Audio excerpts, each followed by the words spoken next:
第30屆香港電影金像獎最佳男主角謝霆鋒憑住線人擊敗周潤發、張學友、梁家輝、張家輝一眾前輩初嘗影帝嘅滋味。宣布得獎嘅一刻，霆鋒擺出挫爆嘅 pose 啊，繼而就攬住身邊嘅太太張柏芝，柏芝隨即哭成淚人啊。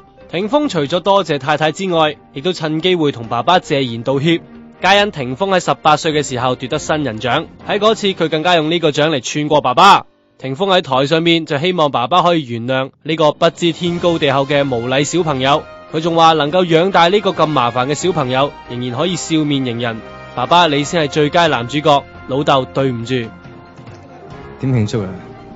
俾我快啲翻屋企。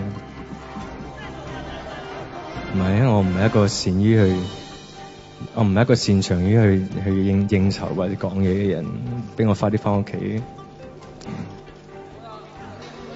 有喊啊！我睇唔到，因為前面有人遮住咗。好啦 ，thank you 大家 ，thank you。